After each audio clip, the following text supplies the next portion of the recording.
And in the library, I found a book on hang gliding.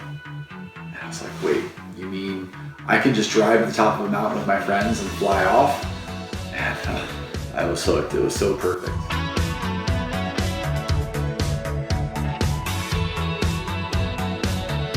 My name's Zac Majors.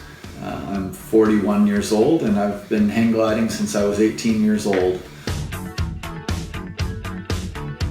I was one of those kids who just always dreamt of flying, and I'd been a ski racer, and for me that was as close as I could get. When I was 18, I started looking into different types of flying, whether it was getting a pilot's license or ultralights, and called up an instructor, set up a lesson for a friend and I, and after one day, running down a little sand dune, only maybe getting 10 feet off the ground, I was a hang glider pilot forever. Hang gliding is one of these sports it's as safe as you make it. Like a lot of things, if you, I relate it to bicycling, because you can take a bicycle and ride it around the park and be, really safe and controlled. But you can also take a bicycle and weave in and out of traffic and take more risks, or ride down a single track on a mountain and hit huge jumps, and so in hang gliding, if you take a lot of risks, you can it becomes less safe, and sometimes those risks are worthwhile. There's some adventure involved in it. One experience I had was going to an aerobatic competition in Aspen, Colorado. Had trouble with the glider I'd flying, so I decided to switch to a different glider, borrowed it from a friend, and just I had questions about the maintenance.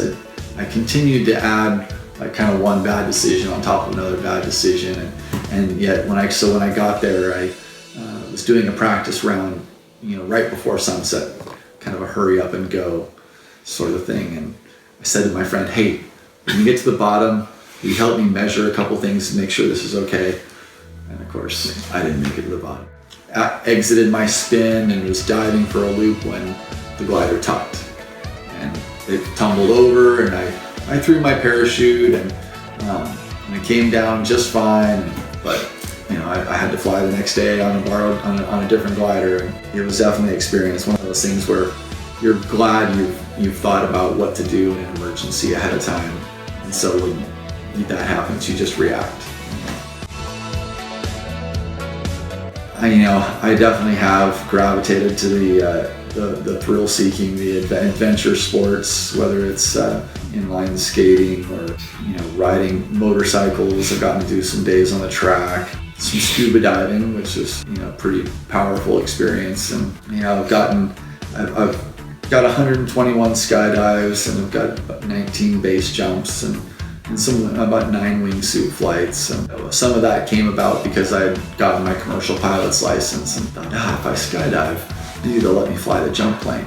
Never got to fly the jump plane, but I had a lot of fun, hucking myself out of airplanes. And hang gliding's been my passion for a long time, and I've been an instructor for a long time. I get a lot of joy out of seeing people's first experience. So I do a lot of tandem flying, but more than that, I really love when I can take someone beyond just that first flight and help them get to the point of being able to fly on their own. So I really hope to build up a new flight park, a school where people can come from all over and learn how to fly and become hang glider pilots and experience, all that hang gliding has to offer. But in the meantime, I'm not giving up competitions anytime soon. It's too much fun. Gonna travel off. I head off soon to, for competitions in Florida, Tennessee, and follow that with maybe Norway, Macedonia, and Brazil. It's too cool to just go and fly around these new areas and see it from above, and then take a hike on an off day and be like, oh, this is what it looks like from down here on the ground. Yeah, I've been ranked #1 in the U.S. Another big goal is to actually win a world championship title. Yeah, that's I'd have a hard time giving up before achieving that.